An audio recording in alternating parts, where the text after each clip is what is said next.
say, help, help. Hi there. Hey, Mike. You hear us okay? I can hear good, thanks. Yep. Is Gory alive or is he sleeping there in the corner? I'm alive. Okay, good, gotcha. Trying not to touch my face. So we're now streaming, right, Matthew, on YouTube? Yep, so we're just coming up live now, so you can start at any time. Okay. Well, thanks everyone for joining us both online and on YouTube today streaming. Coming to you from our homes across Prescott. We have one person in the office, the rest of us practicing that social distancing. So I will welcome everyone to our special council meeting here for April 8th, and I'll call the meeting to order and move right on to approval of the agenda with the recommendation being that the agenda for the special council meeting of April 8th, 2020 be approved as presented. Could I have someone moving that, please? I'll move it. Moved by Councillor Shanker. I believe I saw Councillor Burton seconding that. That okay? Any comments, questions on the agenda today? Seeing none, I'll call the question. All in favor? Aye. Okay, aye. We do also have the reactions here as well, whether people want to use that or not. But if you should see, I'm on a PC. You guys are probably mostly on iOS, but there should be a reaction setting there, and you'll see the thumbs up as well. Just we could probably, not a bad idea to use that for the votes, but we'll just go with the motions as just gesture, please. But for votes, if we could just do the reaction for the thumbs up when we have, if and when we have motions that come up. So item 3, declarations of interest. Any members of council have a declaration of interest today? Seeing none. So moving right along, we have item 4, the minutes of the previous council meeting, and under 4.1, that's the meeting minutes from the special meeting we had 2 weeks ago on March 26th. Recommendation there, I'll put up for someone to move that the special council meeting minutes dated March 26th, 2020 be accepted as presented. Do I have a mover, please? Moved by Councilor McConnell, seconder. Seconded by Councilor Ostrander. Thanks. Any further comments? Seeing none, I'll call the question. All in favor? Aye. Aye. Aye. Okay, so that's passed. Item 5, staff. We do have a few items under the staff reports, of course, today. It's the majority of the meeting. Staff report under 5.1 is staff report 18-2020. That's just an update of our COVID-19 actions taken to date. CIO Armstrong, please. Thank you very much, Mr. Mayor. So just wanted to give everyone an update as to where we are and what we've done so far. So just quickly going through, all town indoor and outdoor facilities have been closed to the public. The town remains operational and we can be accessed from both calling the phone number and dialing 6200, as well as admin@prescott.ca. We've also added a new option on our opening message that if there's any questions or concerns about recycling or waste pickup, that they can just dial a number and that will go straight to operations without having to go through the menu process.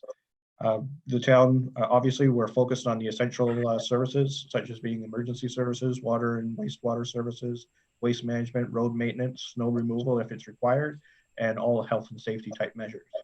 So certainly I receive an email each day from the Aqua, who's our third-party provider for the water and wastewater plant, and they just identify if there's any outstanding issues that they're currently going through. They've been able to secure 60 days worth of all chemicals that are required for the process. So that's very good news. Moving on to the Municipal Emergency Control Group. It's met a number of times and will meet again tomorrow. Each time we review any new information that might be specific to the town or specific from the province or federal government. So coming out of each of those meetings, any actions that we need to take are then implemented and communicated out. Certainly, we added the community messaging signs in 3 locations on the portions where you enter Prescott, but then 2 other signs were added, one in Riverwalk Park and one, I believe, at the clock tower. So they were quickly ordered, installed, and I'm happy to say that they're up already. Closure signs have been placed at all outdoor facilities. That includes the boat launch, the outdoor municipal fields for ball diamonds and soccer fields, picnic areas, benches and green spaces, the skate park, off-leash dog area, the tennis club, Kelly's Beach, the community garden, all parks and shelters, the amphitheater, pavilion, gazebo, all of those have been taped off. All of the playground equipment has been taped off with caution tape, as well as the scuba park and port of call have been with closed signs. We have reached out to the various schools in town to make sure that they're also taking measures to close their school and playground equipment. We have also created a tab right on our website for any information for both residents and businesses. And we continue to update that as new information becomes available. All our social media channels have been fairly active in providing those key messages as well as additional information to residences. And then we are very much encouraging people to decorate their windows over the next few days and share them on Facebook. If you tag the town, then we're actually creating an album of those pictures and then being able to share that electronically as well. So certainly it's a nice gesture, and we've received some great photos so far. So just going through, Ontario public schools have been closed now for teachers until May 1st and then students to May 4th, but that will be reevaluated later in April. And then there's been a number of orders that have been declared under the Emergency Act for the province of Ontario. Those have 2-week cycles. So right now the review date is April 13th for those orders, but because they have to be renewed every 2 weeks, then we're expecting an update on that sometime on or before Monday, the 13th. We did receive additional information about funerals and cemeteries. They are governed by the Bereavement Authority of Ontario and with their own separate set of legislation. So it's not something that you're seeing in the provincial orders, but certainly they provided guidance to both the funeral homes and the cemeteries as to the proper process to follow. The list of Ontario essential workplaces was updated last week on Friday with an implementation that everything had to be closed by 11:59 p.m. on April 4th. And so certainly that's listed in here as well. From there, I provide some information just on the federal government's requirement for anyone returning to Canada, whether you have symptoms or not, the requirement to quarantine and self-isolate for 15 days. So that's certainly what we've done so far. In addition to the report, we've canceled all town activities for the month of April, as well as Hamilton, the bus trip to Toronto has been canceled. And we would like some indication as to whether you would like us to proceed with canceling additional items in May and or perhaps June. And so we know the city of Ottawa has canceled everything to, I believe, June 30th. And that will help us with some just being able to get out in front of some of those types of items. So when we take a look at the things coming up, certainly we have the Taste of Prescott on June 18th. We have the opening of the marina. Certainly with the opening of the marina, we'll look to the provincial government. If they allow it, then great. At this point, it's not an essential business, and therefore it would be closed. But as we get closer to that date, then we would certainly look for additional information on that. And then just as we continue to look at items, certainly looking at whether it's appropriate to move forward with them. So in May on the 23rd, there's a community yard sale. Is that something that we want to continue with? And so things like that. We have been informed by that the Canadian Empress has canceled all dates to June 2nd, and then every couple of weeks they will update for the 6 weeks going forward. So probably sometime next week we'll understand again what they're looking like as they move forward into June. So really at this point I wanted to get a feedback as to the actions that we've taken and how we're proceeding. and then how you would like us to treat May and June as we move forward. Thank you. Thanks very much, Matthew, for that comprehensive update. We'll follow the same procedure we did last time around and just go around the table once. And then if anyone likes to speak to an item a second time, we'll do that. So we'll start as always with Councillor Burton. Thank you. I think it's important to definitely thank our emergency group for their ongoing efforts to make our community and our staff as safe as possible. I think we definitely need to look at canceling items or events in May and June and follow along what other municipalities are doing. So thank you. Thank you very much, Councillor Burton. Councillor Jansman, please. Thank you. Thanks, Matthew. Good report. I was happy to see, and I have been seeing quite a bit on our social media and whatnot, that Walker House has really taken a lot of initiative to engage the audience that they attract, type of thing. And I did get the email including that their library is starting to do things too.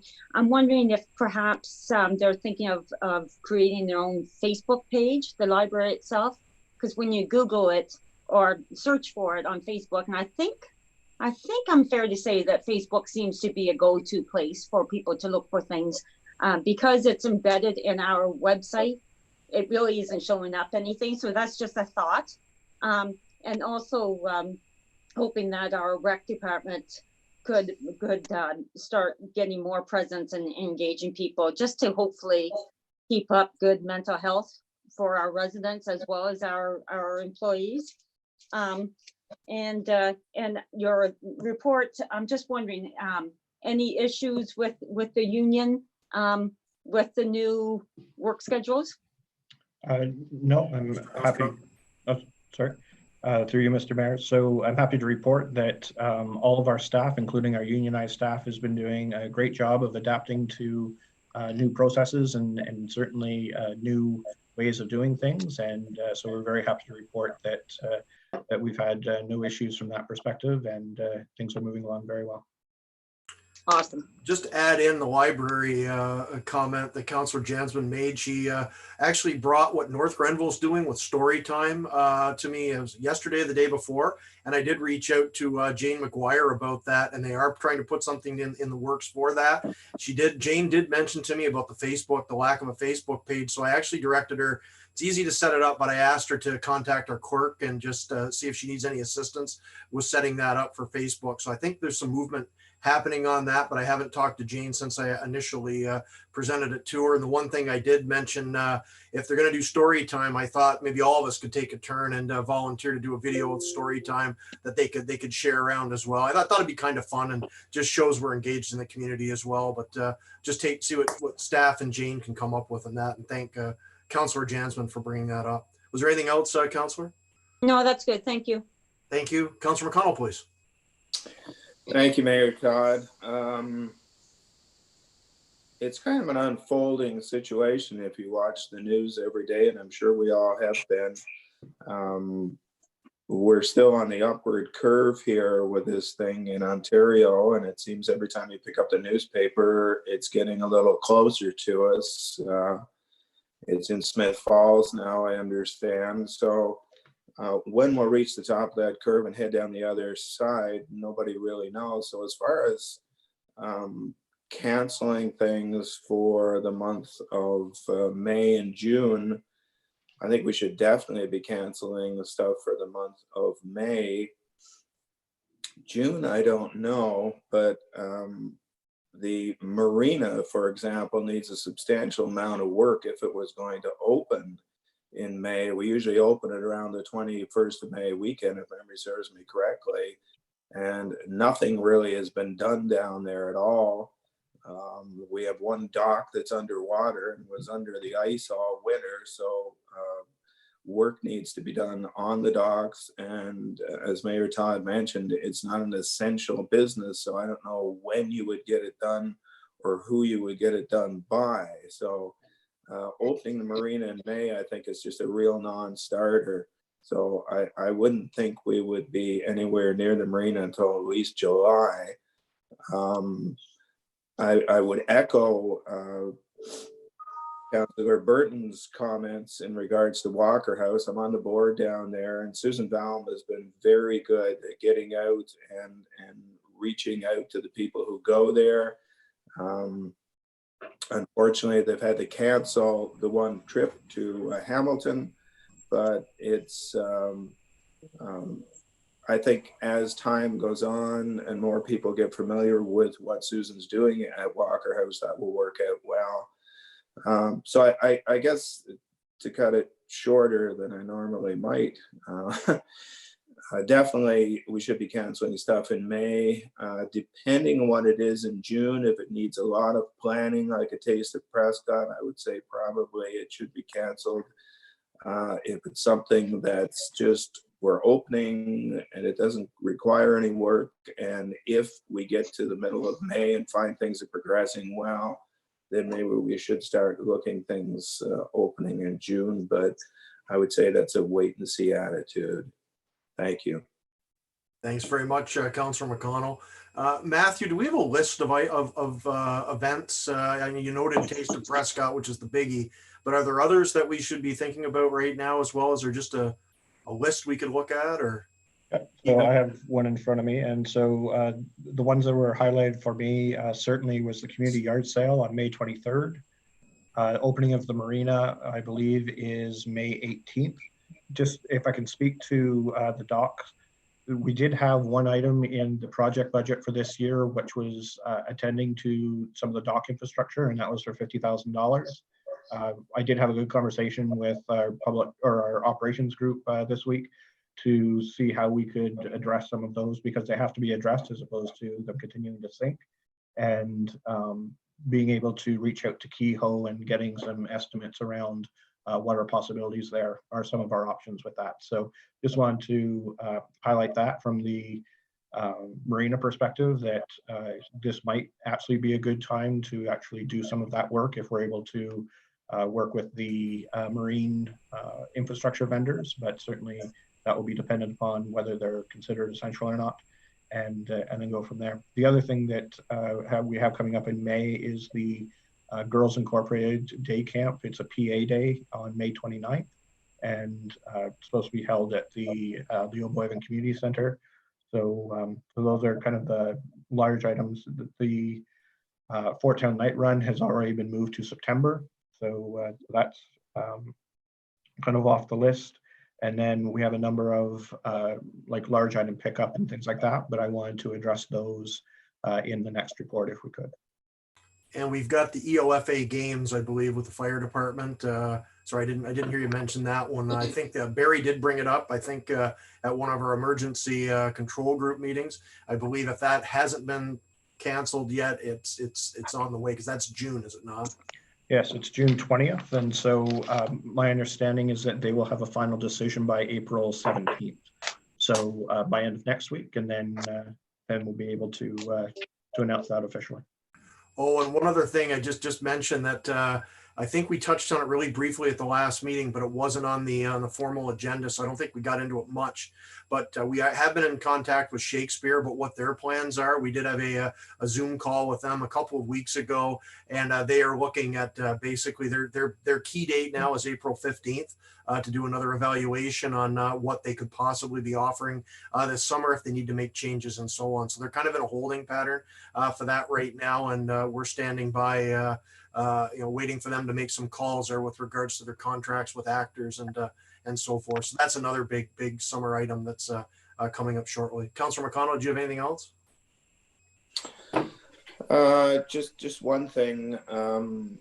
Matthew mentioned contacting Kehoe to see if they could do something or what they could do, because it's their type of unit that's supporting our docks. That is the round metal tube that kind of floats the wood part that you see. But I have mentioned several times to 3 different directors of public works and 3 different CAOs that there is another alternative system available I visited the marina in Aylmer, Quebec, and that is a very nice marina. Their docks are all, I don't know whether it's stainless steel or aluminum with the, looks like wood, but isn't wood, you know what I mean? Top, it's all very nice looking stuff. And I would like to see us get a price on that type of a system as well, and eventually go that way, because there's no maintenance. Yeah. Mr. Armstrong, comment on that. Have we looked at that? Have we actually priced that before? I know Councillor McConnell, that has been discussed at different times over the years, making a switch there for the, the lesser maintenance and so on. Okay. So this is a two-pronged approach. One is to address our current deficiencies and kind of get everything back up and floating. So if we have the possibility of switching over some of that steel infrastructure, and particularly the steel tubing, over to a plastic or to some other material, absolutely, we're going to take advantage of that. And then from the second perspective of what is the long-term plan, and then taking a look at each finger or each dock, and saying, how do we implement either the aluminum or some other material? And certainly the Trex lasts a lot better and longer when it comes to being close to the water. So those would be the second step. So what I'd like to do is address all of our current deficiencies, get everything back up to floating, and then from there be able to bring back a long-term plan for the next 5 or 10 years of how we're going to replace all of that infrastructure, because it's now 35 years old, and certainly water and steel don't tend to get along all that well, and certainly there's some deficiencies there as we move forward. Yeah, just if there's a way we can make sure we've got a solid deadline on that, because Councilor McConnell's definitely correct. This has come up a number of times over the years. So if we could just lock that one down so we have a good long-term plan there. I know things are obviously pretty crazy right now, but we really should have something back on that so we can put a long-term plan in within, I would hope, by the end of this year at the latest, just so we know where we're going with it. Absolutely, completely agree. So one thing that I'm wondering if you're so inclined to approve the 50,000, which again is coming from the Marina Reserve, and to be able to support those repairs that we need to do imminently. And then I will commit to bringing back a plan by the end of the year of what our long-term infrastructure replacement is. So you're suggesting that out of this meeting today? If people are comfortable with it, so that way I can get the infrastructure groups moving, the contractors, and just being able to explore options, and then be able to hopefully get that done in the course of the next month and a half. Okay, well, let's proceed with this now, and we'll return to that as a decision once we wrap up the discussions. But yeah, good point to get that out there, because we obviously haven't passed the budget yet, so that would be an out of budget expense for now that we'd add in after. So moving along, and thanks again, Councillor McConnell. Councillor Ostrander, please. Thank you, Your Worship. Not a whole lot in my walkabouts around town. I've noticed that the signage is pretty good in most places, particularly in the parks and the walking paths and along the trail and that. I think a welcome addition was the 2 cement barriers at the 2 trouble spots we were having, the boat ramp and the skateboard park. They were getting abused a bit, and it's nice to see that that's doing. Hopefully that solves the problem. Given the weather getting nicer, it may or may not. We may have to improvise a bit there, but seems to be doing the trick. A lot of comments from people around town that they're confident that we're doing the right things and making the adjustments sort of on the fly that we need to. One thing I noticed today is that Canadian Tire is closed to business, at least shopping business anyway. There's a girl outside directing you to shop online and that, but that's a bit of a blow given the spring season when they contribute to gardening centers and that. I don't know whether that's long term or it's just maybe periodically every other day or something, but not a plus right at the moment anyways. Anyway, thank you. That's about it for me. Thanks very much, Councillor Ostrander. I believe Canadian Tire is just following the provincial directives on that. Home Depot as well is closed in Brockville. Canadian Tire, and Home Hardware here in Prescott as well. Lewis Beach did go to the same service. I think he did it a little sooner than the others did, but they are offering pickup right at the curb and so on. So they are still absolutely open, but they're just not allowing people into the stores right now. For social distancing. And I think there was some fear that everybody would flock to these places this coming weekend for home gardening and so on as the season revs up. So probably a very smart move on the province's part there. Thanks very much, Councillor Ostrander. Great feedback. Councillor Shankar, please. Thank you. So I think it will be essential for us to probably close down for May. I'm really hoping that we're starting to see a little bit of the flattening of the curve where the number of new cases aren't as high as they have been. So I'm hoping that we're going to start getting better here soon and maybe by June. But I think the big events like the Taste of Prescott, which takes a lot of work, would be good to either cancel that or, postpone it till September. I don't know if we can keep postponing everything if there'll be enough time left in the seasons, but I think that would be something for Matthew to decide, or even the committee that runs the Taste of Prescott. But yeah, I think I'm pretty proud of our little town that everyone's still being kind to each other and they're being pleasant and polite. You do notice some people across the street when you're walking and stuff like that, but I think they're just practicing social distancing. And you can't these times you can't take that personally or get frustrated with it. So I'm glad everyone's doing their best to do. I know it's hard to stay off the parks, and I wanted to launch my boat the other day, and I didn't do it, even though there was no barriers in Prescott. I'm glad I saw the note yesterday that there's one being put up now, or there is one now, but we'll find another way to do it so we're not gathering in groups. But overall, we're doing the best we can, and I thank you. Thanks very much, Councillor Shankar. Councillor Young. I agree with the decision to shut down May and wait till the end of May to talk about June. Seems logical. I was wondering though, had we had an opportunity to start doing interviews for summer students? Mr. Armstrong?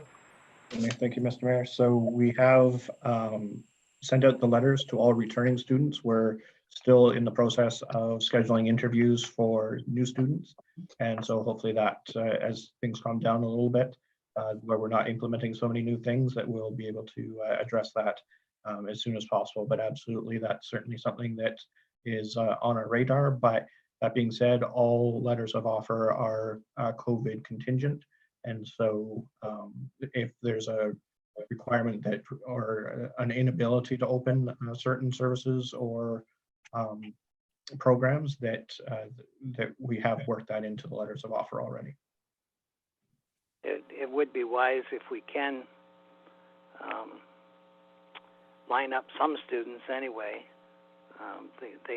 They can't take a job anywhere else, I presume. So if they take a commitment from us, if and when, at least we will have people. I suspect that when the tap opens, that everything can start again. There's going to be quite a job trying to sort out who's going where. So, other than that, I agree with the other comments that I've heard. Thanks very much, Councillor Young. Just a couple of quick comments from myself, just from the emergency control group meeting last week. Matthew's updated everyone on the things we've been doing here, but just wanted to let everyone know we had good cooperation overall on the weekend. We had some pretty good weather. We had good cooperation with people for the majority in the parks and so on, but we did have a couple of trouble spots. We did, as everyone probably is aware of now, because it did get around town pretty quickly. Some caution tape was removed and some signage was torn down, particularly at Sarah Spencer Park. But we had a couple other incidents as well.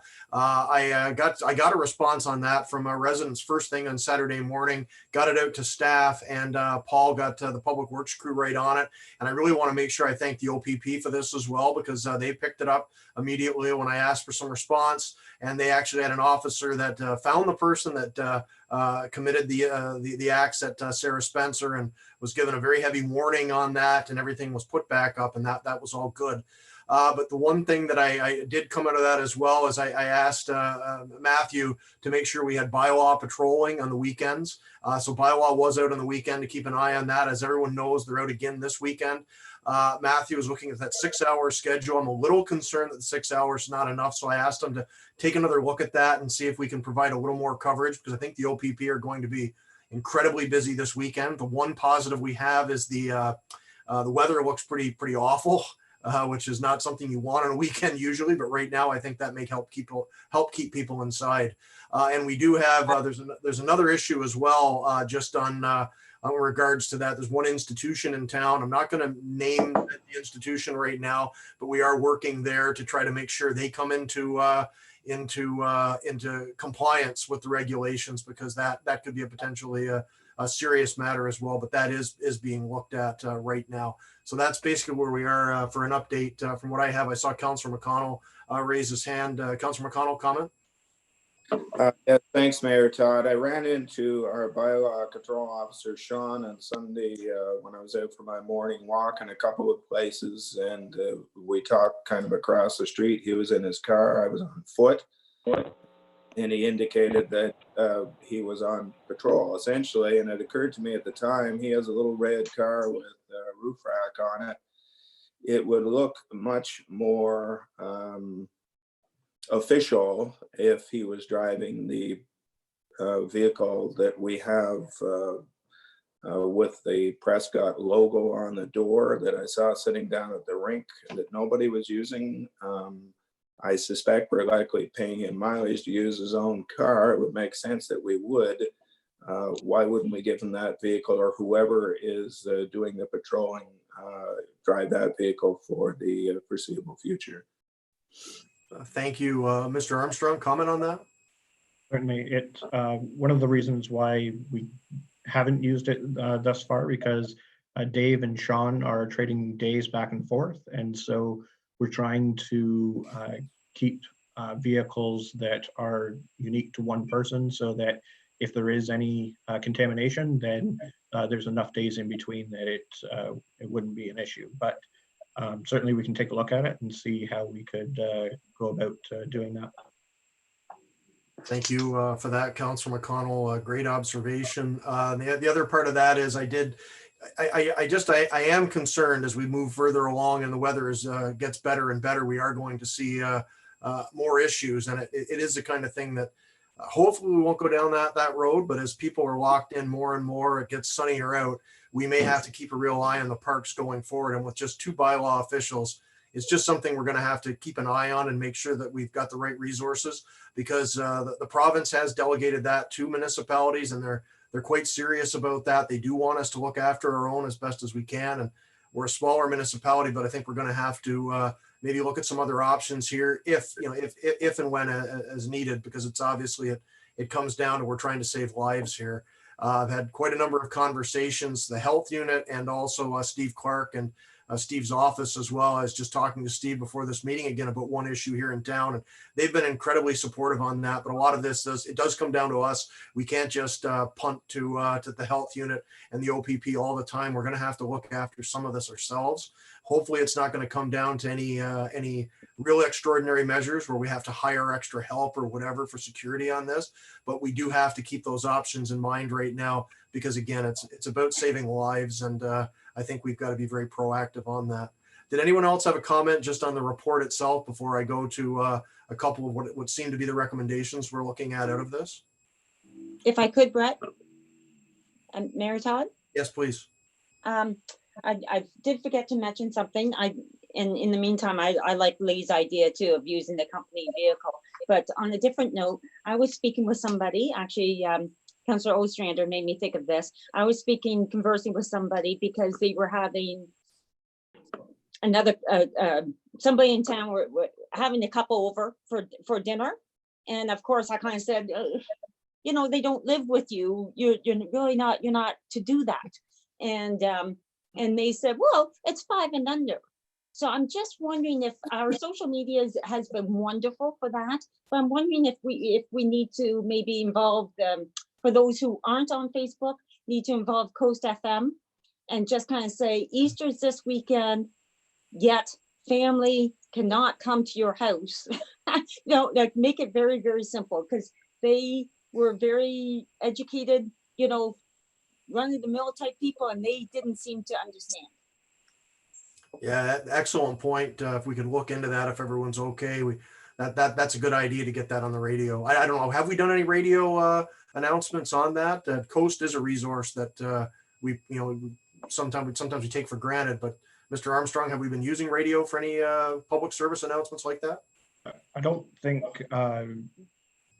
anything specifically, but certainly we've used them for a number of other initiatives, such as the waste and diversion and whatnot, recycling.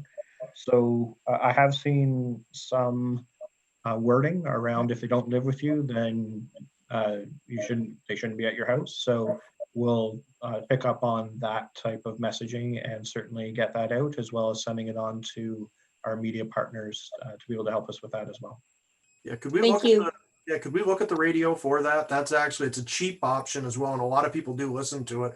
That would get the message out even more. And as much as people that don't get it now, I think, are willfully not getting it for the most part. But I think I don't think we can it's better to err on the side of caution and get it out there as much as possible. And that's a pretty cheap option. So I think that's an excellent point. Thanks for that, Councillor Jansman. Anyone else on what we've just discussed?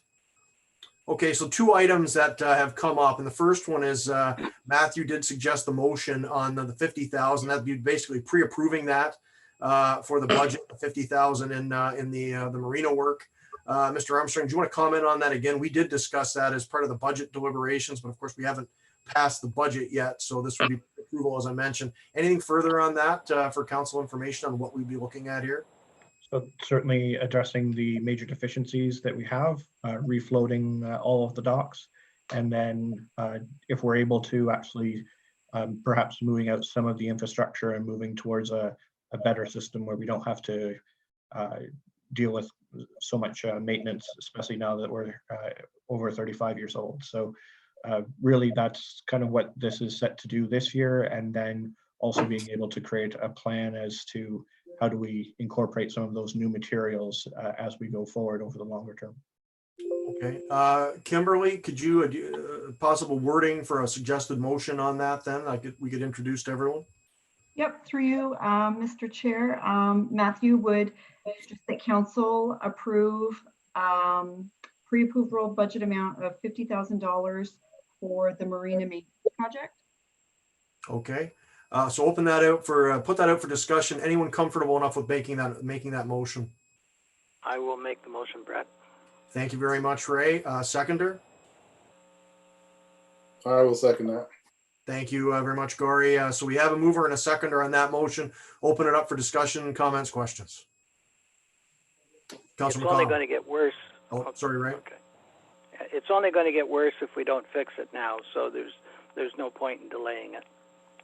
Thank you very much, Councillor Young. Councillor McConnell. Well, Ray's right in one respect.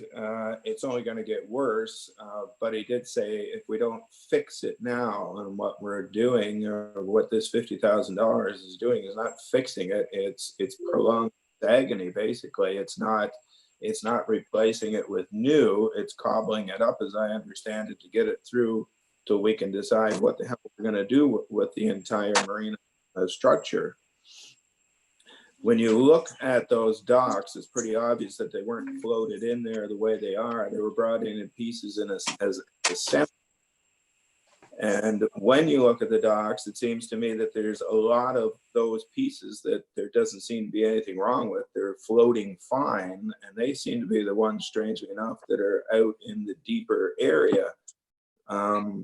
What I'm wondering is if we can have Kehoe look at that docking system and take the one that seems to be in the worst condition, which, well, I would say maybe one of the end ones, the one to the west, and see if pieces of that could be used to replace, rather than fixing some of the ones that are bad temporarily. If we could find some pieces in there that are in decent shape, then we could simply replace some of the others with those pieces and replace one complete dock with a system, either Kehoe's or the system that I suggested that is maintenance free, and then proceed from there to replace one complete dock a year or every 2 years or something like that. Thank you. Mr. Armstrong, comment on that. I mean, the big point there is we're not, are we, is this a cobbled together solution, or is this $50,000 going to parlay into a greater investment that'll be incorporated into what we're doing going forward? So we'll take every opportunity to be able to incorporate what we would want to move forward with, and using those different materials. Steel in 1985 was the way to go when it came to floating. It's much more in the plastics, aluminums, those types of things now. So certainly we want to take a look at the opportunity to incorporate some of that, so that whatever investment we make now doesn't necessarily need to be for waste. That being said, some of those steel structures just need a bladder inside them and to be able to float them if we're able to. And so some of it could be a very low cost. But then if there is something that we can't do from that perspective, then it would be trying to see if we can use something else that we could reuse later on. Okay. It's an excellent point that I think we have to keep in the forefront, because you don't want to toss the money away and then go with a completely different solution in the end of this season or the start of next year when we start doing larger scale work. So if we could make sure that's an imperative and get a report back to council on that as soon as Kehoe or the provider actually has something to tell us there about the longer term. So that also makes it important to expedite this. Councilor McConnell, follow up. Yeah, I was talking about this to one of our long-term employees before all this coronavirus happened, actually down at the marina. We just happened to bump into each other there. And we were talking about it. This was in the winter when this one dock was under the ice. And he mentioned that one of our former directors of public works, and that would be Randy Pilias, investigated the possibility of putting bladders in that were filled with air with the ones that were leaking, and that seemed to work okay. But after that, some of them were filled with foam, and the foam now unfortunately has become waterlogged, and you can't put a bladder in where there's foam because there's no place to expand it to. So that could be a problem going forward with some of those tanks that are leaking if they have had foam ejected in them. Yeah, another good point on that. The foam now is the Councilor? environmentally. I think the foam now is not approved environmentally. That's part of the other problem. Yeah, that's a good point as well. Councilor Shankar, did you have your hand up a moment ago? Yes, thank you. I found that little thing. Okay, so I just want to make sure that that everyone at home knows that we already have this money set aside for this, 50,000. It's already in reserves, you said, so we've put this money away in the past. We're not taking new money out to spend on it. That's correct. Is that correct? Yes. Okay.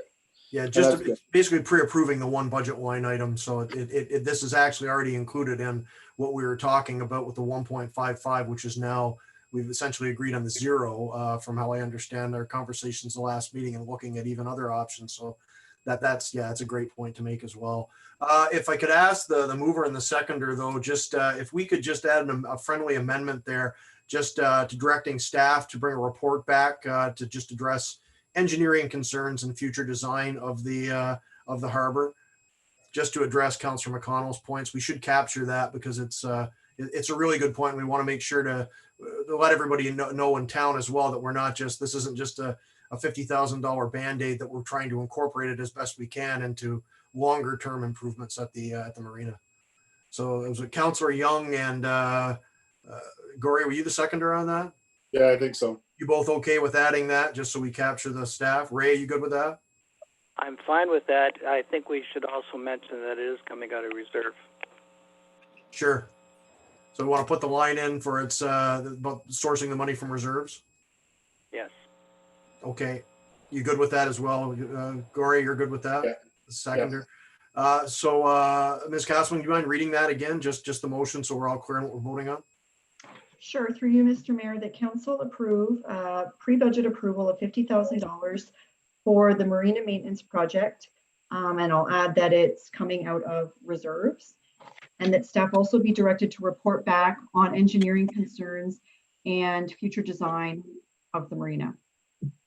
Okay, sounds good. Any further discussion? All those in favor? Aye. Aye. Motion is approved. And then the second one is we did talk about the closure of and shutting down bigger events, especially things like Taste of Prescott.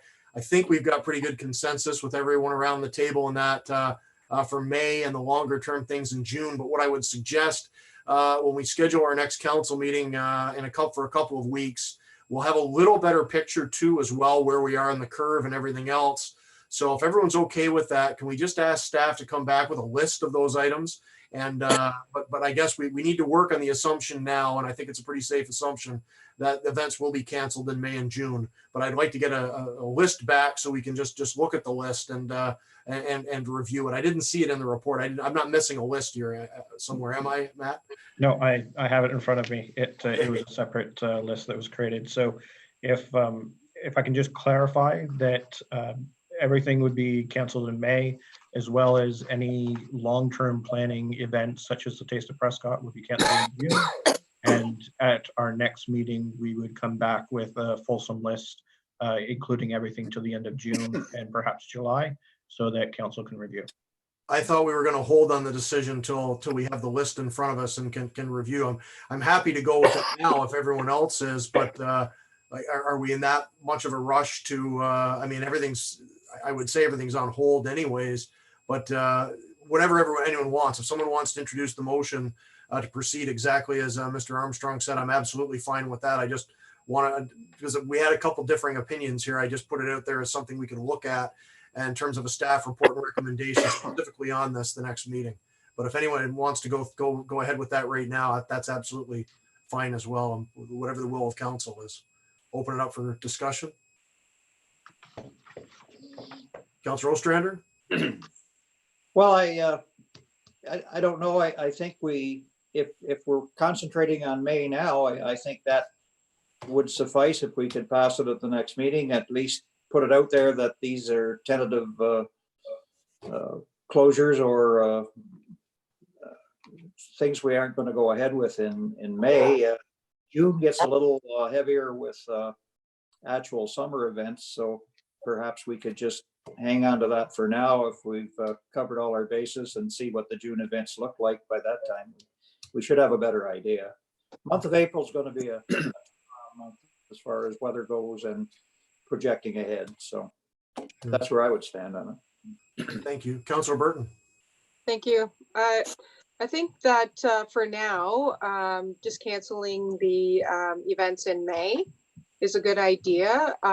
We have to have a little bit of hope that this is going to, flatten a curve sooner than later. And if we could just have that glimmer of hope for our residents that something might be coming in June, or we might be able to host something in June. So I'm in favor of just doing May right now and looking at June at a later date. Everyone okay with that then? And looking at May right now, that seemed to be the consensus in the earlier discussion as well. Yeah, so just to clarify, Sure. if I could. So I completely agree, cancel everything in May. And then my only concern with the Taste of Prescott is that it's a 2 or 3 month planning period. And so we already have people reaching out to say, is it happening or not? And so that was really the concern with just that particular one. Certainly we can have a further discussion on the rest of the events for June, but just wanted to hopefully get some clarity around the Taste of Prescott in particular. Sure. Councillor Burton? Thank you. I was chair for a few years for the Taste of Prescott, and I totally understand the commitment that it takes, not only from the chair, but the vendors as well. So I think that at this particular time, if we could wait maybe just a few more weeks. I know that staff have already put a lot of hours and have confirmed some vendors. So I would say leave it for a couple more weeks, and then because everything's changing on a day-to-day basis around here. So leave it for a couple more weeks and see where we're at. Mr. Armstrong, is that you're kind of pushing on this one? Do you see some urgency on this? Yeah, so just in terms of the liquor license, we're going to have to work with the LCBO on that, or the Liquor Control Board, and then also some of the businesses that have put in a deposit are requesting them that they come back now. Just from a cash perspective. So that's what we're trying to balance on this one in particular. Also, if the games, which in all likelihood is my understanding is have a good chance of being canceled, then that runs the exact same time. So. Yeah, and the liquor license is actually a good point as well, because I'm assuming the LCBO wouldn't authorize any public permits right now, given the current state of things and the ban on public assembly like that. So that would actually that'd be a very difficult one as well. So that's a tough one, because we're basically 2 months away, and the liquor license is that 60 days or 30 days? I would have to get back, but they certainly like it sooner than later. Okay. Any further discussion on this? Okay, so in terms of May, it sounds like we're all agreed. Taste of Prescott, still a little up in the air. Does anyone else want to hold on Taste of Prescott, or do we postpone it, cancel it now? I would certainly send back the deposits to the vendors who are requesting them. That to me is be tantamount to canceling, because once you're off their schedule, and then there's the liquor license thing. I don't know if there's anything we can do with that one now. Is it possible we could have it though, like push it back? I mean, we'd have to really talk to vendors, but is it possible we could communicate to the vendors that we're looking at potentially a date around Labor Day, something like that, at the end of the summer, to try to book something now, and in the hopes that we could preserve the event for this year? Mr. Armstrong, any comment on that? I think certainly we can have that conversation with vendors, just so that we can prep them towards that. And then as we get a clear understanding of what the next several months look like, then certainly that will help solidify plans. Okay, Councillor McConnell. Taste of Prescott is a little bit different than a lot of the stuff that we have around here, because the vendors are coming from outside of our community, and I suspect as far as the people that do the wine and that, they participated in a variety of those things around the province and possibly even into Quebec. So if we cancel that and decide we're going to have it the middle of July, for example, or the middle of August, they may be booked elsewhere. We may not be able to have anybody. So what I would suggest is we contact those vendors. It can be done by email, and see if they have dates that they would be available to do that further into the summer or the fall. So we have an alternative actually to look at, because it's just for us to say, okay, we're going to do it at the end of August. If we can't get anybody to participate, it's kind of a waste of time. But for right now, I would say, given the planning that is involved, whether it would be a no-go. Okay, I'll suggest a motion then that we direct staff to cancel/postpone municipal events in May, and that we also cancel/postpone the Taste of Prescott but also ask staff to reach out to vendors and organizers. Well, not organizers, we're the organizer, to reach out to vendors and participants to try to do something later this season. Kimberly, can you make that something coherent to present to everyone? I'll try. Through you, Mr. Chair, that staff be directed to cancel/postpone municipal events in May and cancel or postpone a Taste of Prescott, but reach out to vendors to, I guess, On an alternative date later in the year. plan for alternative dates later in 2020. Yeah, preserves the option. If who knows, maybe we get lucky on this and we actually have a summer. Here's hoping. Is that good for everyone? Is that fairly good consensus? So is anyone willing to make that motion? Councillor McConnell, seconded by Councillor Burton. Any further discussion? All those in favor? Aye. Aye. Motion is approved. Thanks, everyone. So 5.2 staff report 19-2020. That's an update on waste management. I asked Matthew to put something together on this one because it is something we're getting even before COVID-19 hit. We're actually getting a lot of commentary on waste management and recycling in town. So Mr. Armstrong, can you review where we're at there right now? Thank you very much. So from a garbage and recycling standpoint, so Limerick did implement a couple of safeguards, and those safeguards is really just enforcing what's already in as the guidelines in our calendar. So this year, as well as previous years, we've mentioned that all garbage has to be tied at the curbside, those types of things. They're just now strictly enforcing that guideline. Same for when it comes to recycling. It has been before that it's supposed to be in a blue box, those types of things, as well as the implementation of the items that are no longer accepted by recycling depots. So this is just a strict following of those guidelines, and so just wanted to certainly identify that. There are approximately 10 to 12 vendors that sell garbage bags throughout the town of Prescott. Some of those retailers certainly have had changes to their business as being classified as non-essential or curbside only type of interaction, but certainly that's continuing. The bulk of we buy our garbage bags once per year in bulk, and that's usually done in the fall. So we have approximately 5 to 6 months worth of inventory remaining, and we buy them in bulk because it certainly drives down the price, and it's been kind of what we've done for the last several years, and it seems to work really well. It does generate $13,000 a month in when we sell bags, and that's used to directly offset the cost of collection as well as disposal of that garbage. So there's from there, moving to the compost site, starting next Tuesday. It will be open on Tuesdays and Thursdays from 10 to 2 each day, and then starting on the 25th of April, it will be open every Saturday from 10 till 2. This is for residential compost only, and the intention is that we will be following all distancing guidelines.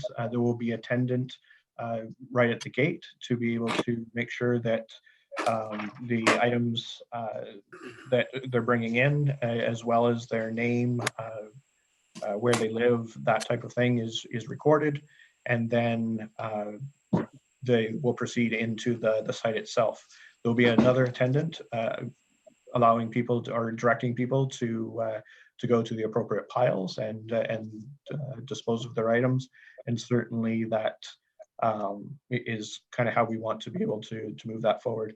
There's been a lot of concern about with the plastic bags versus the paper bags, and that's something that it was a Community in Bloom initiative to start removing plastic out of this system, because we're generating hundreds and hundreds of pounds and kilograms of plastic waste for compost, which is going exactly the opposite direction of what we're trying to achieve by composting.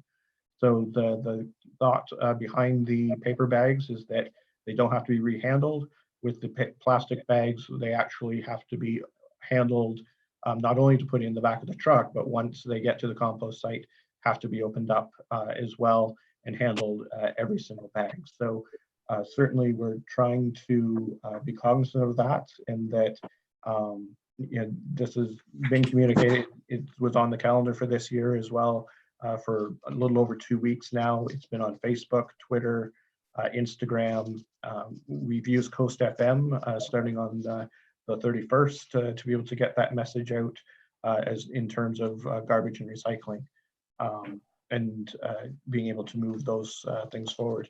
We do realize that there's a lot of plastic bags already collected, and so that's why we wanted to make sure that we had a safe way of opening the compost site to be able to start to remove some of that plastic from the roadside, and being able to get it into the compost pile. We would ask people that are delivering to the compost site to open the bags up so that they don't have to be rehandled. Again, we're also concerned about the COVID-19 type issues as well.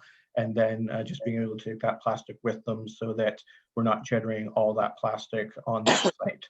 So those are certainly some of the things that that we're trying to achieve through this, and created quite a few graphics to be able to explain both the curb side as well as the compost site, and some of the things that we're trying to implement there. I also wanted to touch on large item pickup, which is May 11th and 13th. And so we do believe we have a way of moving that forward if council wishes us to. It would be for anything that can be handled by just one person. And instead of using tags this year, you would actually call in, purchase your virtual tag, and register the items that are being taken. So that way, when it's coming to the curbside for those large item pickups, that the individual that's picking it up knows exactly the number and types of items that are to be picked up. It's all prepaid over being able to call in and register, and then we would be able to continue with that. That is certainly an option. The other option is to just postpone that to a later date, or we could take a look at subcontracting that out. But certainly the plastic bags, as well as doing the large item pickup, are two things that we're trying to do from a safety perspective for our staff as well as the public, and then also being able to provide opportunities to get rid of some of those items as we move forward. So those were certainly two of the items that that we wanted to talk about from the compost site, as well as the diversion for just a large item pickup, and then more than happy to discuss that as we move forward. Thank you very much, Matthew. Just one quick comment. You did say Tuesday was going to be the day that we're opening the compost chair? That's correct, and from 10 till 2. Okay, because I did thought, from our discussions, I thought we were going to try to open this week beforehand. There's a lot of, seems to be a lot of pent up demand to get in there. And I think there are going to be some people. I thought we were opening today. I thought we talked about Wednesday, but just that's going to, there are a number of people getting progressively more upset about that we haven't opened. So can you comment on that? And is there any way we could get it open for Saturday perhaps, or even tomorrow? Because there's a lot of pent up people that really want to get some stuff into that yard. A lot of bags also around town. The plastic bag issue is going to be a significant one too, because there are hundreds and hundreds of plastic bags in town. And if we're going to ask people to deliver them directly, I think we're going to have a lot of bags sitting on curbs for quite a while. Okay. So certainly we're trying to get it open this week. There's a couple of things that we had to put in place, such as safety items for staff, and be able to implement that. And so that's why we're just getting those things in place this week to be able to finish them up. And again, it was to make sure that that separation is there for both staff and the public. So made our best efforts to try and open it this week, but we had to unfortunately move forward with the 14th, which is the first opportunity that things would be in place. There's no way to do Saturday. No, so that we would prefer to move it to Tuesday, simply because we currently don't have the staffing for Saturday. And that's kind of one of the other reasons why we would want to wait till Tuesday. Okay, thank you. So we'll go around the table again as we have been. Councillor Burton, please. Thank you. Definitely a lot of changes in our community right now with the COVID-19 virus, and people have to understand that we are doing our best. And with the garbage bags and the recycling, I know a lot of people are getting frustrated that, you know, well, I used to put it in a plastic bag and now I can't put it in a plastic bag. So we're just looking at the safety of our staff and our contractors that pick up the garbage and the recycling. One thing, Matthew, that you mentioned, that we're going to have 2 people at the compost site. That's correct. Okay. Why is that necessary? I mean, years ago, they just used to have the one person, and you just drive right into the compost site and you give your address and your information, and then the person right there says, you know, you can put your brush over here or your compost over here. Yeah, so one of the things that we're going to have to do is limit the number of cars that are on the site at any one time. So that's why taking the information at the gate allows us to stop point, having the cars proceed into the site itself, then the second individual. And what we've noticed is that there is a lot of non-compostable items that are arriving at the compost site. And so trying to limit the number of cars at any one time, because there was a feeling that people would, if they noticed somebody was busy helping someone else, that they were perhaps slipping some additional items in to be able to just get rid of them. So that was the reason behind the 2. So from a social distancing, limiting the number of people in the site at any one time, and then also just being able to make sure that the items that are compostable are getting into the site. Okay. Are we looking at summer students for these 2 positions? Actually, right now we're looking at using the crossing guards, which is kind of returning to a previous model that we've used. And then at the same time, by limiting it from 10 till 2, that wouldn't interfere with any of their duties as a crossing guard. So it was that was some of the considerations that we took into while we were designing this. Okay, one more, if I may, Mayor Todd. So I noticed around town, just like everybody else, about the plastic bags, you know, the leaves and the plastic bags. Like, how are we going to be handling that? And when are we going to be starting to pick up? You know, safety is our main concern for our staff. So just moving forward, are we going to let those residents know that we're not going to be, you know, picking up the plastic, the leaves and the plastic compost bags? So through you, Mr. Mayor, absolutely ramping up our communication, and through social media, the radio, newspaper, as well as the calendars are being put in everyone's mailboxes. I believe they should be arriving in the next couple of days. So part of that communication is saying, if you've already put it in plastic bags, here's the option for drop off, that type of thing, to be able to really promote that there's still an alternative, and being able to get rid of your compost in a safe and reasonable manner. And that's how we would use every medium possible for us to be able to get that message out. Okay, thank you.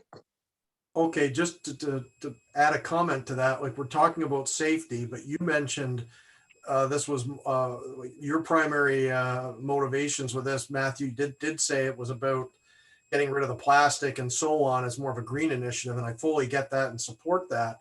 But you know, is it a safety issue? And if it's about opening the bags, could we not have the guys just pick them up and throw them in the compost yard unopened for now, just to get them off the streets? Because we have literally hundreds and hundreds of bags out there from people that just they're not aware of this, and it's going to be difficult for them to transfer into paper, and a lot of people just don't have the ability to take these bags to the yard. And it's also interesting though that now we're back to paper, because we actually made this move to paper 6-7 years ago. Some may remember, I think it was 13-14, so it predates a lot of people here in the call now, but we had a Ministry of the Environment issue there where we were supposed to have changed a lot of policies and procedures, and we were supposed to have gone to the paper bags at that time, but I don't think that was ever fully enforced. I know the message was out there for a while, but then we got away from it again. So at any rate, I think it's something we've got to deal with, and not just expect people to throw them in their trunks, because I don't think that's going to happen. And I'm just wondering what alternatives we have. Matthew, like if it's pure health and safety, absolutely. But I think there's more to this, is there not? So certainly it was born out of wanting to move this to the actual green initiative that it should be. But from a COVID-19 perspective, the virus itself lives on plastic much longer than it lives on paper. So paper is a number of hours, plastic is several days. And so that's where the health perspective comes into play. Certainly. Could we possibly track that then if the bags have been sitting there? I mean, I know it's not exact because someone could come along and sneeze on a bag, I suppose. But I mean, some of these bags have been sitting out curbside for, I would say, weeks now. So always the intention was to do curbside pickup on April 29th. And so that I don't think has differed from previous years. But certainly we had a much earlier spring this year than we've had in previous years as well. So I think that certainly, as well as there's a lot more home time now as opposed to out and about. And so that's certainly generated quite a few bags. So absolutely want to be able to provide the opportunity for that drop off and be able to do that in a safe and responsible manner.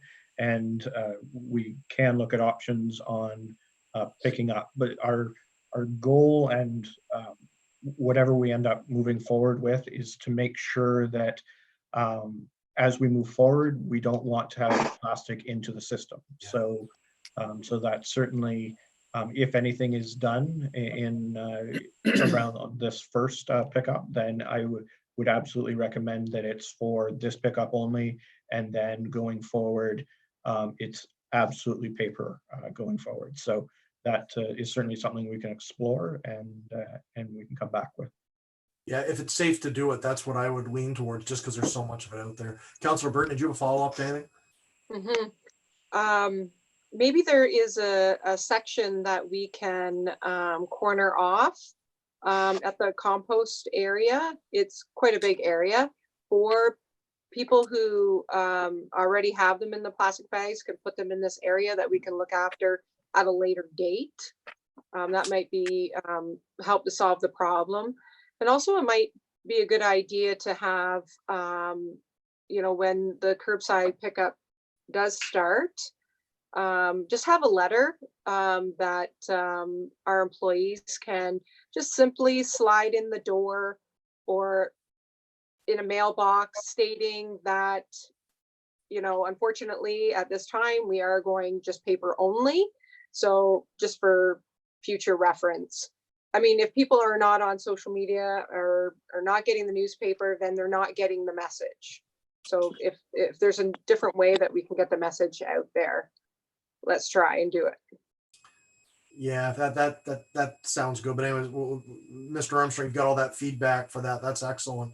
So move along to Councillor Jansman, please. I forgot my notes. God damn it. Oh, here we go. Okay. Yeah. Okay. I've heard quite a few people have been asking me, when is the compost area going to be open? When is it going to be open? So good news, that's opening next week. Not good news, that's not going to be open before Easter.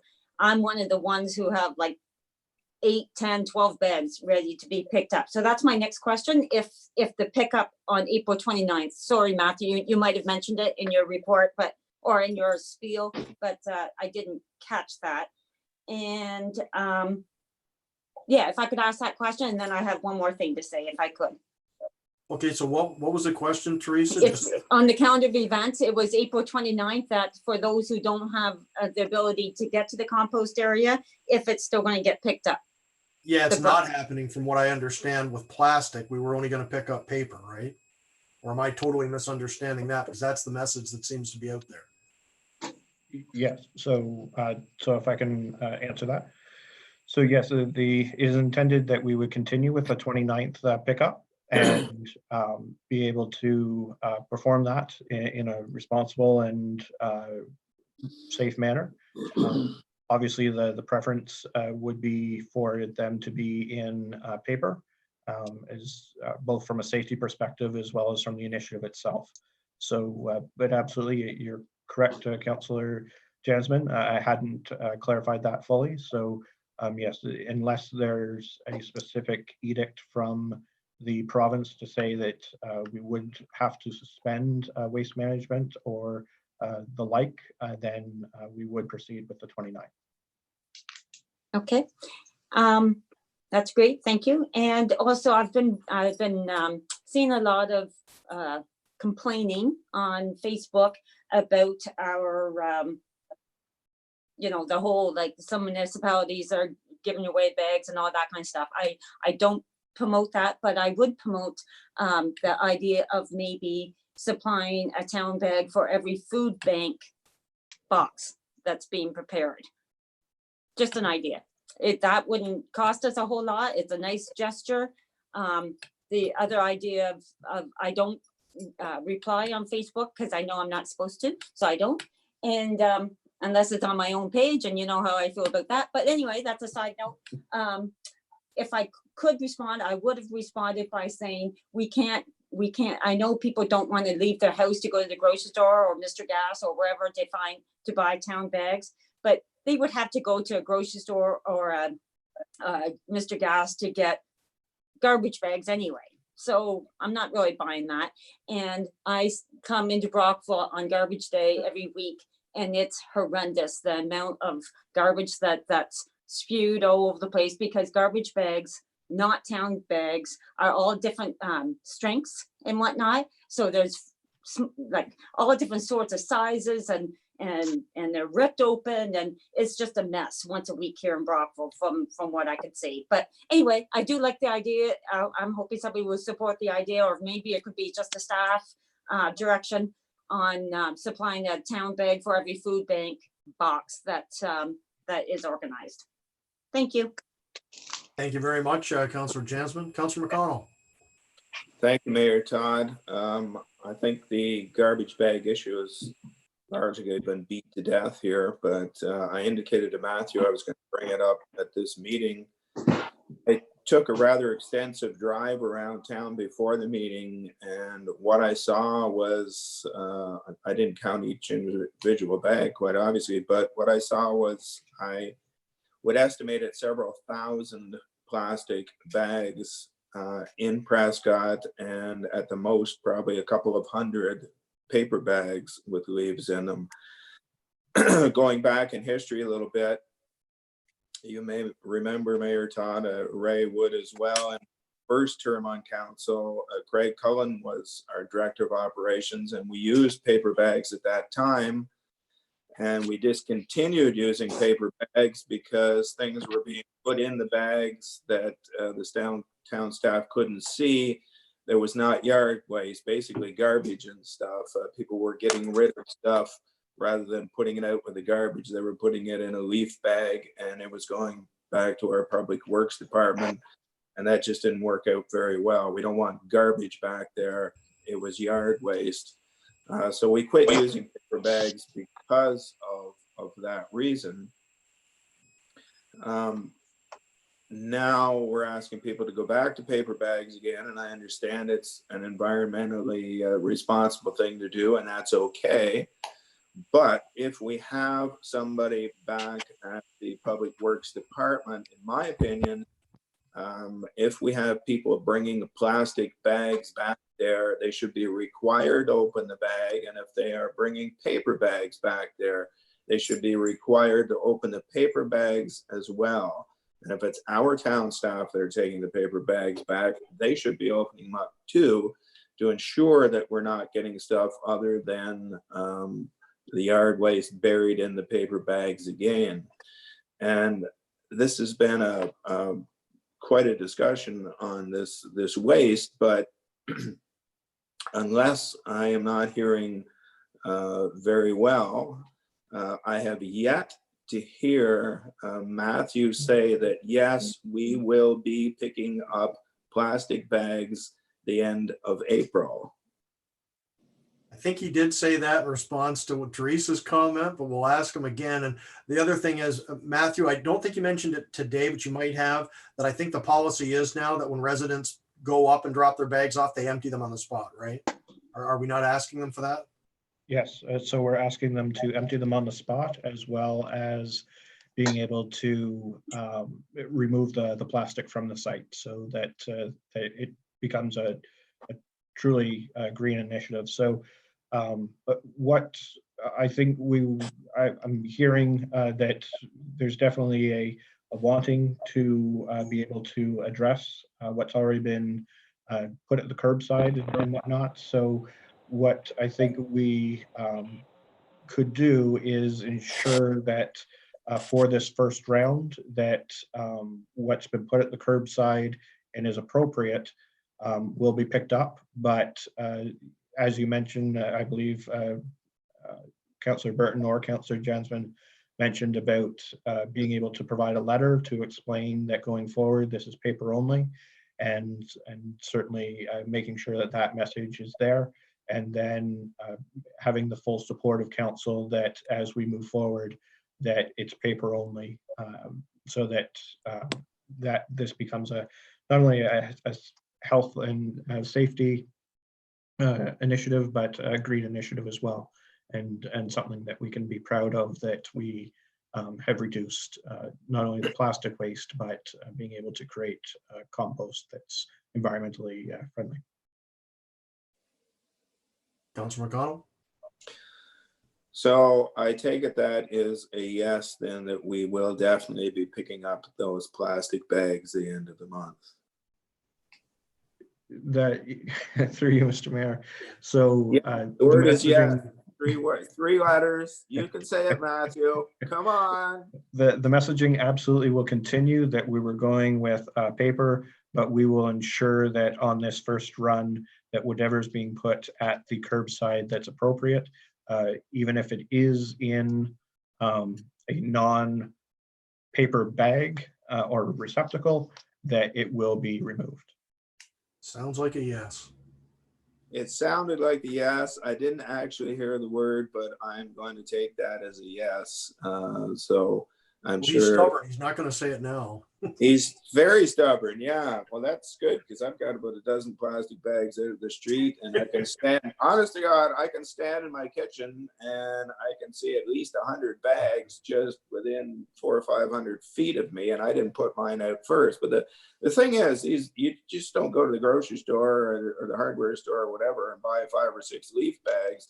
They come in boxes of 20 or 40. So if you have a lot of leaves, and there's a lot of trees, especially in the old part of town, I typically bag 20 to 25 bags in the fall. And I did that last fall, and I have another 12 bags, and I've still got 1 yard to rake. So we rake a lot of leaves, especially, as I said, in the older part of town. And many people would have bought a box of bags last fall and probably have 10, 15, 20 or whatever left. And when we don't want people going out shopping into stores, you would expect them to use what they have rather than going out endangering themselves and buying new. So I think that's the responsible thing to do, is to pick up the plastic now, but emphasize going forward that it is paper. I'm out of plastic now, so I'll be buying paper going forward. Thank you very much, Councilor McConnell. Councilor Ostrander. Well, I'll shorten this up a little. I only have 2 items to mention. Besides the griping about what you can put out in the regular garbage and the recycle, which is ongoing and will be forever as long as we get rid of our waste that way. The only other thing I hear about is it possible for the Saturday hour to be time open to be extended from 2 hours to 3 hours? I hear people complaining that they can't get out there within the regulated times. They would prefer an extra hour on the Saturday as opposed to through the week. That's the only 10 to 2, isn't it? 4 hours? Yeah, so this new setup would be 4 hours, and we're trying to maintain that it's 4 hours regardless of the day of the week. So Tuesday, Thursday, that's or what Saturday. it's Then- the Saturday one they're complaining about. The people who work Monday to Friday can't access it. Yeah, Saturday be 10 to 2 as well. Then. Correct. Okay, well, they're still complaining that it's not enough. So that's all I'm saying is that that's the main item I've been hearing anyway. Okay, thank you. So we are looking at if there is any way to extend the hours and the times. We've just got to ask staff to work with it because there are a lot of people doing a lot of extra yard work right now. So yeah, point well taken. So Matthew has that feedback. Thank you, Councillor Shankar. Thank you. So I don't want to beat a dead horse, but we're picking up the plastic bags April 29th. Is that correct? Correct.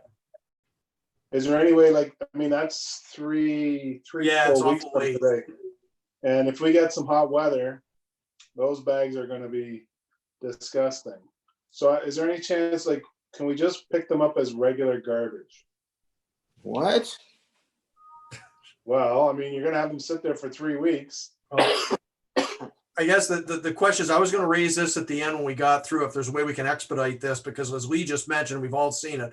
There's hundreds and hundreds and hundreds of bags around town. They're going to get broken open by the time we get to them. So is there a way we can expedite it? I think it's what Gory's asking. Matthew, can we move that up at all? So we're addressing this in advance of the 29th, because that's still a few weeks away.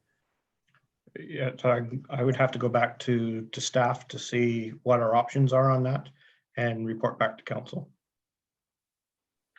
Okay. Councillor Shankar? But that's going to we're not planning to have another meeting for 2 weeks though, right? Yeah. So it's just an idea, or, I'll help volunteer. I got a lot of free time. Give me a town truck and I'll load them up into the town truck and take them up myself.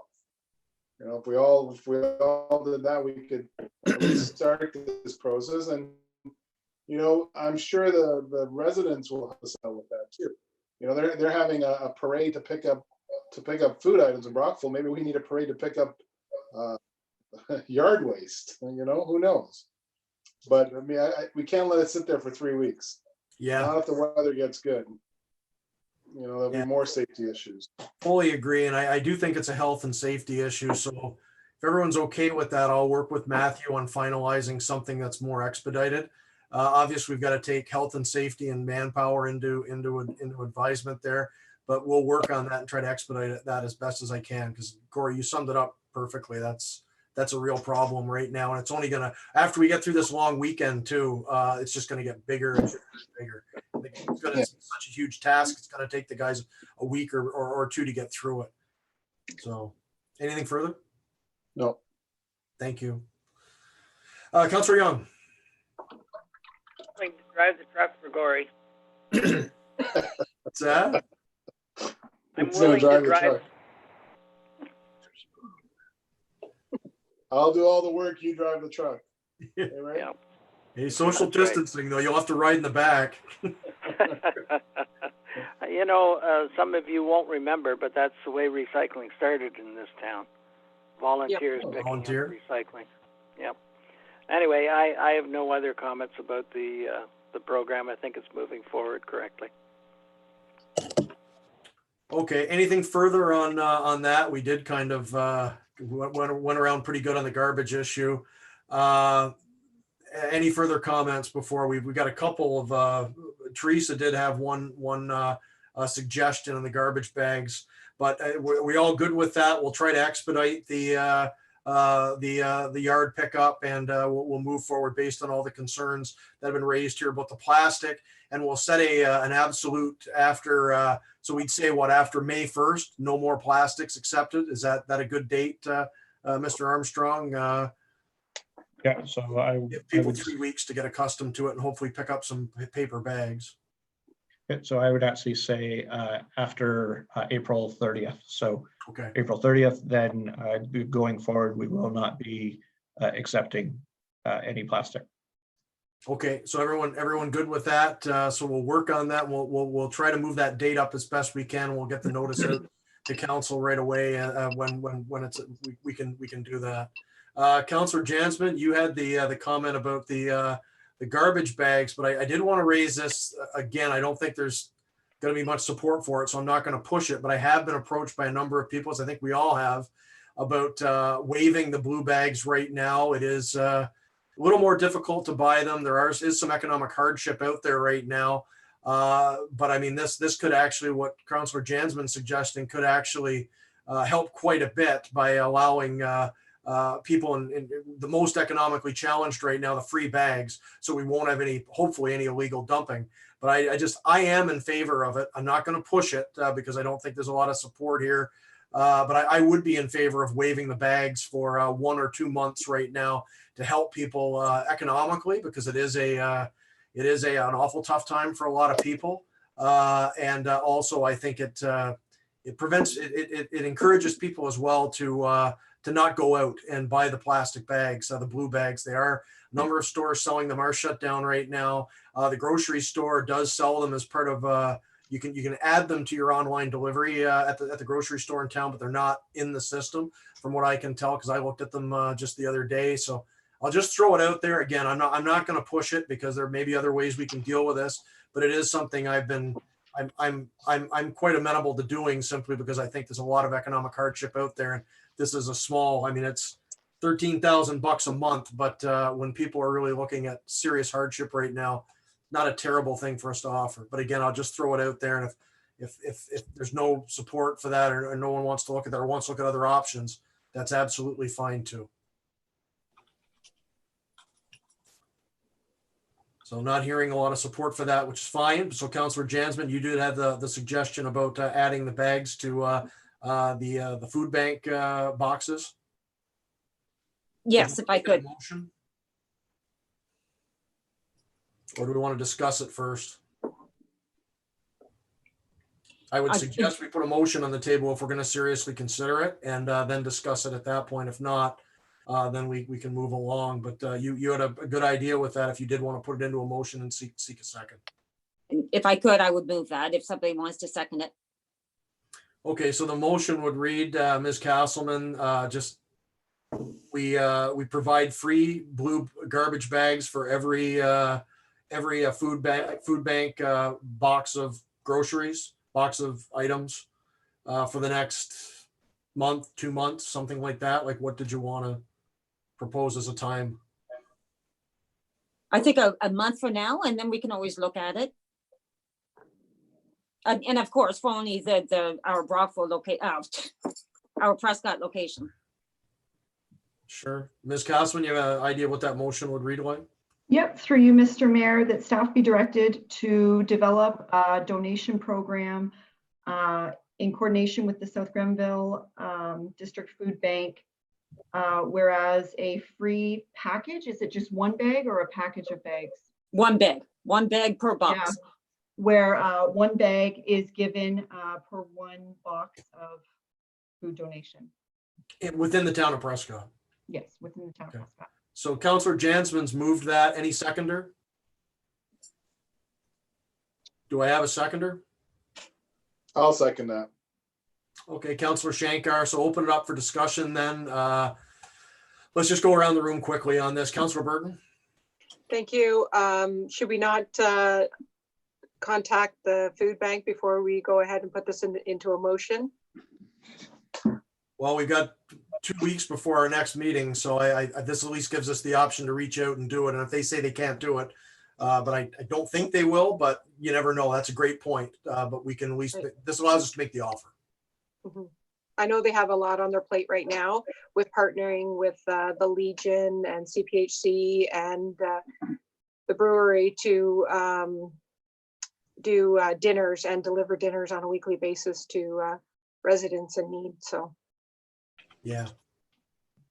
Through you, Mr. Chair, what if it's just a donation of a bag of groceries? Instead of putting together a box, they drop off a bag of groceries and whoever's manning the food bank, I guess, would hand them out a garbage bag. We can. Per delivery and one per household, I guess, would be the standard there.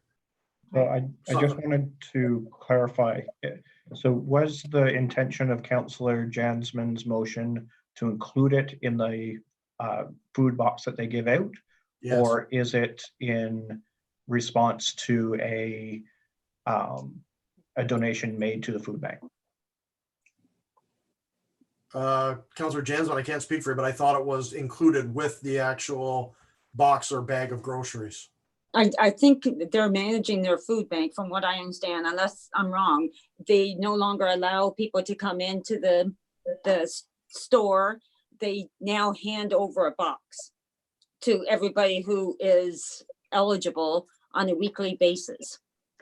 So I thought in that box, Bonnie would be thrilled to put in a Prescott Town bag. That was my intentions. oh, Thank Sorry. you for the clarification. Okay. Yeah. Sorry. Everyone's clear on that now then. So Councillor McConnell, comments? I think that's a good idea, and I'm glad Teresa thought of it. I know we've talked about reducing the property tax levy to 0 at the least this year, which is going to be a help to people who have property, who pay property taxes. But there are a lot of people that rent, are be having difficulties that go to the food bank, and I think this would be a way to show them we're concerned about their welfare going forward too. The only thing I would be concerned with though is, I'm not sure how the food bank works, but when you come to the food bank, do you have to register? Do you have to tell people where you're from? Because there's no point in giving out Prescott garbage bags to somebody that lives in Augusta Township. I would assume they could screen for that, and I think it would have to be on that basis, because like you say, there's no point giving them out in Edwardsburg, Cardinal, or Augusta. So No. Yeah, so just make sure that's make sure that they screen for that, and I just give them the supply of bags, and we'll have to leave it up to them, I think, to a certain point. But surely they can have some way of screening, and we've got to rely on people too to not take free garbage bags just for the heck of it right now too. So I think there's going to be a little bit of that, because I don't know how they screen in terms of addresses and so on, but I know they do some tracking. Councillor Ostrander? I don't have a problem with that. I'm a large food bank supporter over the years, and I think it's a nice penny-wise gesture of us to do that, and it'll get our name on their credits at some point, and that's fine. I don't have a problem with it. I think it's a good cost for us. Sure. Thank you. Councillor Shankar? Yeah, I think that's fine. I like the idea of including it in the box of groceries. People are going to donate. They're going to donate. They're not going to donate to get a free garbage bag. But if we're giving a garbage bag to the people that need it the most, they would be the food bank recipients. So I'm all in favor of that. Sure. Councillor Young? I will support it. All right. So with that, we've really talked this one out. All in favor? Yay. Aye. Yeah. Seeing approval. So that's passed. Thanks very much. So was there anything else on garbage and recycling that we didn't touch on here? I hope not, because that was a lengthy discussion. So we're good with that one. Councillor McConnell?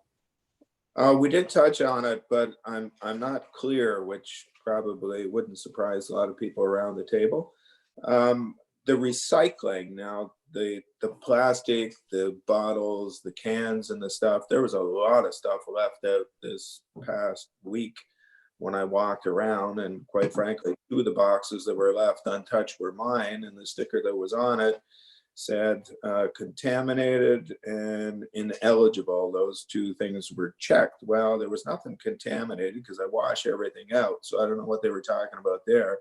but the ineligible is what concerns me, because I know that black plastic is not eligible, but the chart that we got, I think we got another one in the paper or by email here this past week, indicated the items that you could put in the recycling box. Now, paper's not a real big deal as long as it's clean, but the plastics seem to be the issue.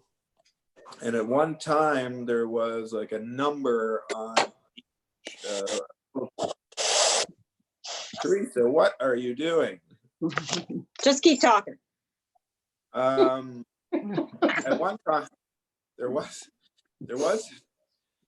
a try. She's trying to collect money from two employers here at the same time, I think. There was a little triangle with a number in it, okay? And we used to say, hey, you could recycle numbers 1, 2, 4, 7, or whatever. Now, I don't think we have that on that sheet anymore. So when I look at my plastics, they all have little triangles on that went into the garbage, and they all have numbers on. Is there numbers that we are taking, and is there numbers that we are not taking? And if so, have we provided it? Because I can't find it. Mr. Armstrong, this is obviously a much longer discussion on recycling and so on that we're going to have once things calm down or we really settle into this new normal, because we've got a lot of citizen concerns, and I think a number of us here on the meeting today share them as well. So as Councilor McConnell makes some great points, but any comment on that now before we move along? Okay. So certainly we'll come back with some additional information as to how the numbers relate to the overall, what's applicable and not. So definitely the higher numbers I think are now things that aren't accepted, but certainly we can confirm that and bring that back to council. Our other thought was also providing some direct kind of pictures and things like that to show what's acceptable and what isn't, and that helping from a pictorial standpoint to get that message across. So a couple of things that we certainly can do better in terms of communicating that, and points taken. And then I'll follow up more directly on the issues around the numbers themselves and how that relates to what we can and cannot do. Okay, great. Thanks, everyone. Very thorough discussion, but it's something we had to have. It's something that residents have really been honest about.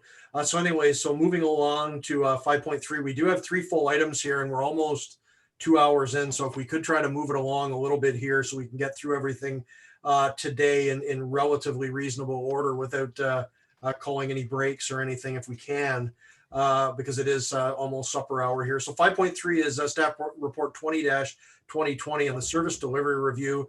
We do have a staff review and update of where we're at in that. Matthew, do you want to take us through that fairly quickly, and then we'll throw it over if there are any comments, but this is just a progress report for the most part.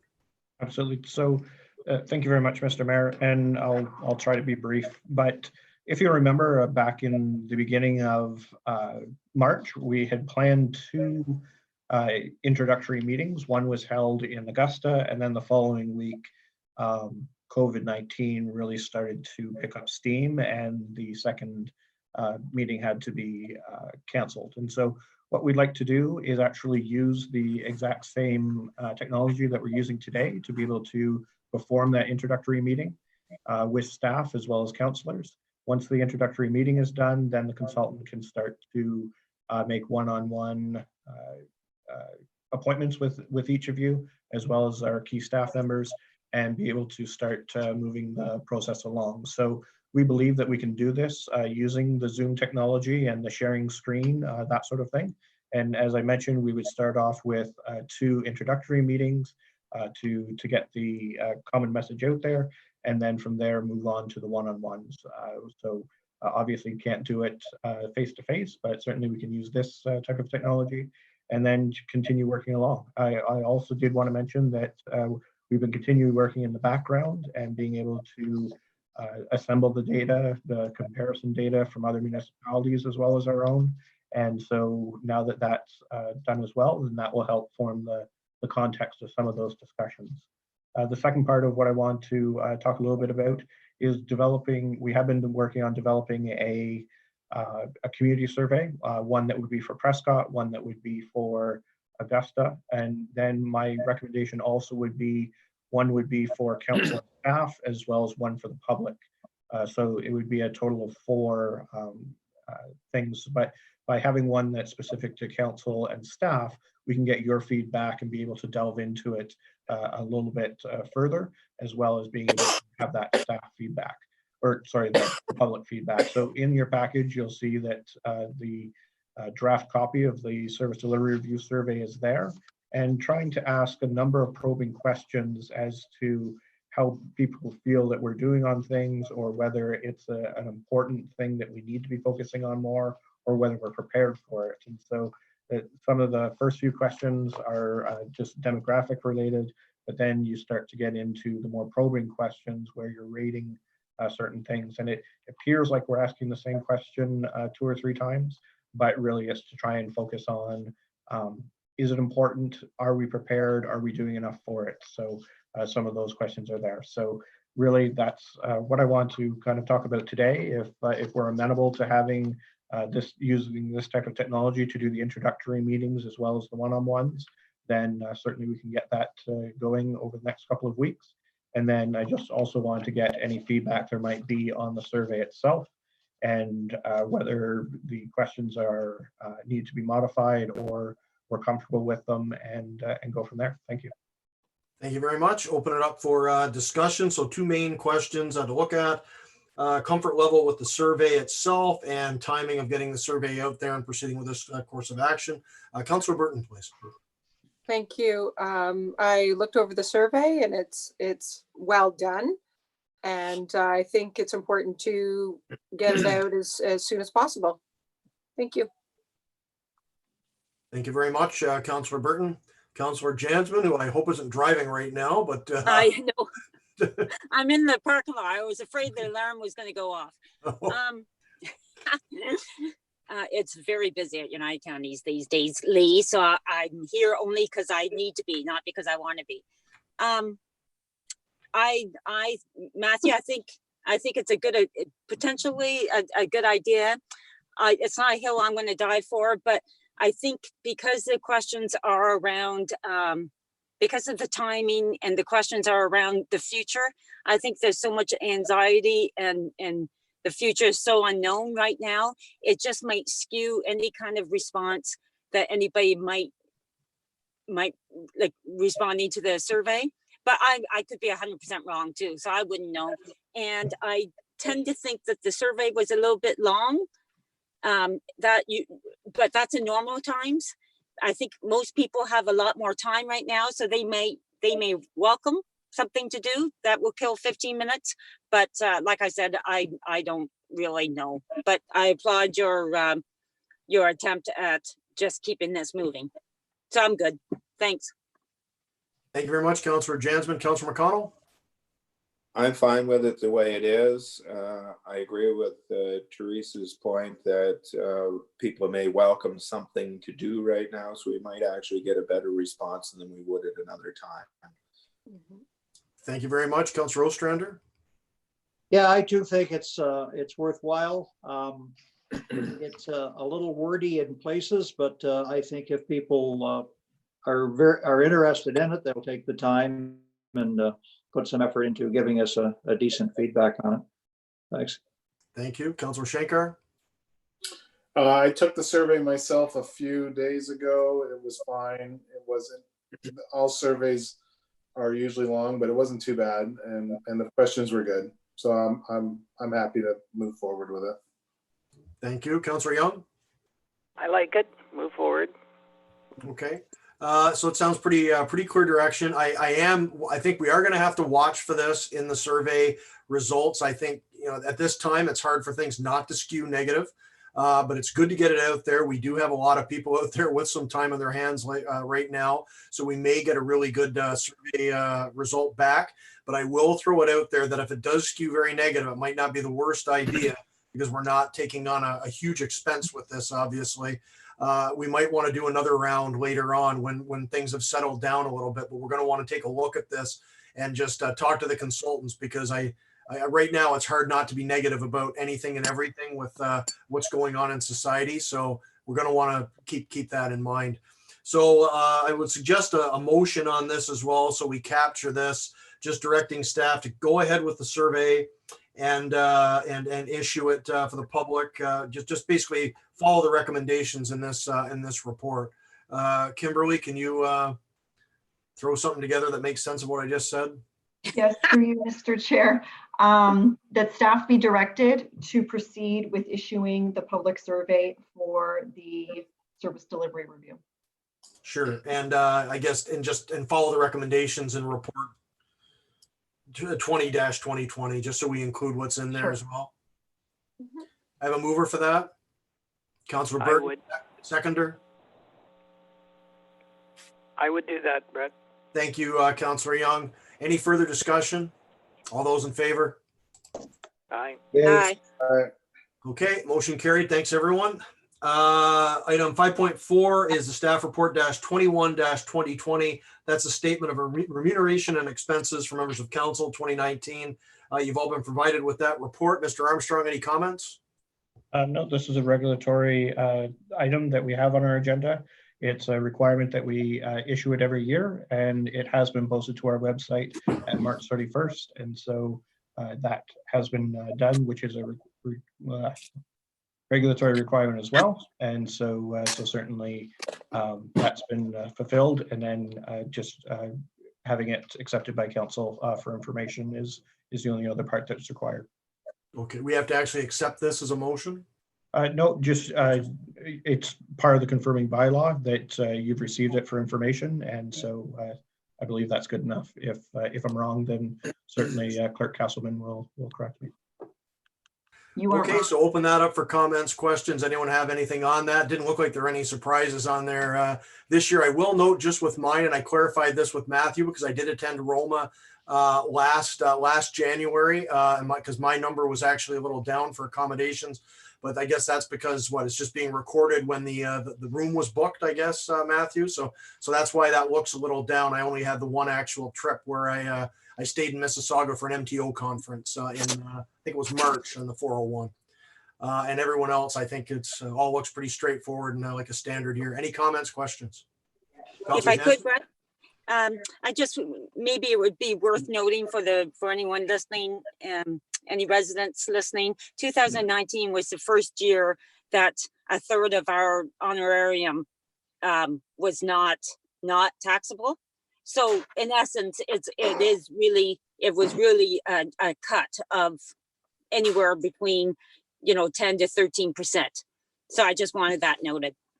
Yeah, it's a good point, and it is a significant cut when they did remove that tax-free allowance, especially smaller municipalities. I understand it on larger full-time, but this was something that is a big hit to councilors and small town mayors as well. But it is something we're going to have to look at some point when we get back to some semblance of normalcy, because we do have the requirement, I believe it's a requirement that we have all this reviewed by an external group. And I believe Matthew will be doing that at some point in the next, who knows when now with everything going on, but it'll be on the table at some point. Any further comments on that report? Seeing none, that's good. Thanks for providing that, Mr. Armstrong. And last item today, before we get to the confirming bylaw on the adjournments, 5.5 staff report 22-2020, the 2019 annual drinking water quality report. And we do have a motion here to accept the 2018 and 2019 annual drinking water quality reports. I'll ask for someone to make that motion, please. Moved by Councillor McConnell. Do I have a seconder? Seconded by Councillor Ostrander. Mr. Armstrong, really quick highlights. We're all good here. Yep. So certainly it's a requirement that council accept these reports. And so it's been prepared as per the ministry guidelines and for the province of Ontario.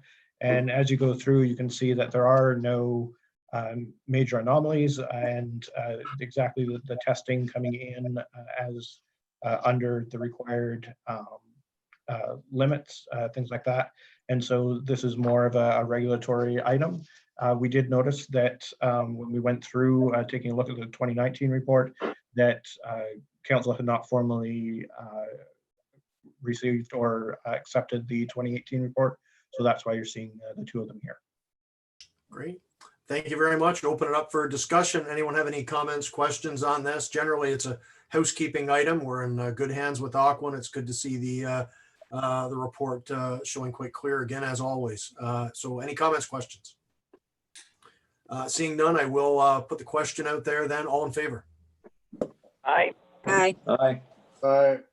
Excellent, folks. Thank you. So that motion is carried. So that takes us to item 6, the confirming bylaw. And we do have the that's for motion recommendation dash report 14-2020. Recommendation that bylaw 14-2020 being a bylaw to confirm the proceedings of the special council meeting held today, April 8th, 2020, be read a first and second time. Could I have a mover, please? Yay.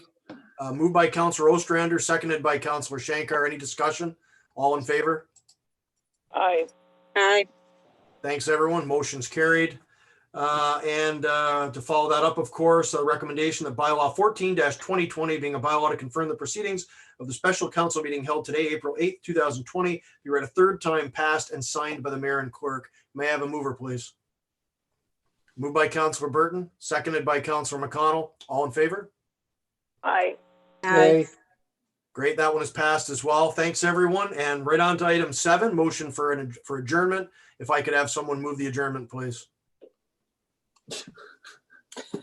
Moved by Councillor Burton, seconded by Councillor Ostrander. All in favor? Aye. Yay. Motion is carried. We're adjourned. Thanks for watching. Those that did watch us on YouTube, stay safe out there. Stay well out there.